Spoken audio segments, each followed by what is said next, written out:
Hi there, my name's Jake, and I'm the Pharmacy Technician Supervisor here at Lock Haven Veterinary Hospital. Today, I'm joined by Dr. McIntosh, and I have just a few questions about dog eye care that we're going to go over. First, Dr. McIntosh, how can I tell if my dog's eye is injured? Well, it depends on what your dog is doing, what the eyes look like, if your dog is squinting or rubbing at their eye, if the eye itself looks red, if there's a lot of discharge that there's not usually there. All of those are signs that there's something wrong with your dog's eye. Are certain dog breeds more prone to eye issues? Oh, absolutely. So hairy dogs who have a lot of hair around their face tend to be a little bit more prone to scratches and ulcers because they've constantly got something in their eye. And brachycephalic breeds, so dogs that have really smushy faces like Shih Tzus and French Bulldogs and Boxers and Bostons, pugs with all of those, they just have very exposed eyeballs, so it's very easy for them to injure their eyes. How will cataracts be diagnosed in my dog, and what is the treatment? The question, cataracts are a thickening of the lens and a crystallization of the lens itself. That lens is supposed to be clear and it's supposed to allow you to focus back and forth and see. You're supposed to be able to see through it. If you have a cataract, that means that lens becomes opaque and you can't see through it. So that's what makes the dog blind. There is treatment. Typically, there's a surgical treatment for that. There aren't eye drops that will limit a cataract for you.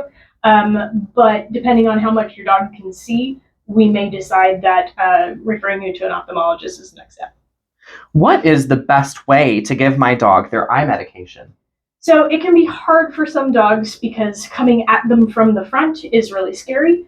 And their eyes might hurt, they might be uncomfortable, they might be painful. So the best way that I've found to give dogs eye medication is you actually set them on the floor and you put them in your lap with their rear end up against you, and you come from behind with the eye drop, you open up the eye and you drop it in from behind so you're not trying to reach out there and run after your dog.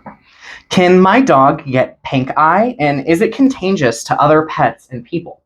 So they get what's called conjunctivitis. So pink eye in people is, yes, a contagious disease that spreads bacteria from you to another human.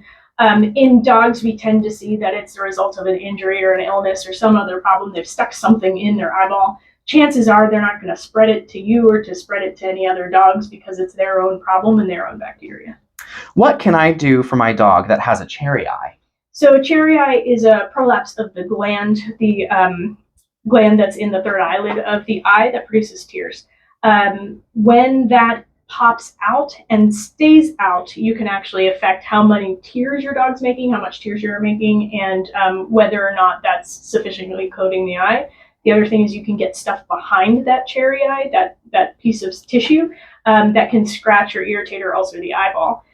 So that's typically a surgical fix. So definitely time to talk to your veterinarian and see what the best treatment option is for you. Thank you, Dr. McIntosh. Thanks, Jake. If you have any questions about your dog's eyes or any eye problems that they might be having or eye care, you can give us a call here at Lock Haven Veterinary Hospital and we can take a look and make sure we get it under control.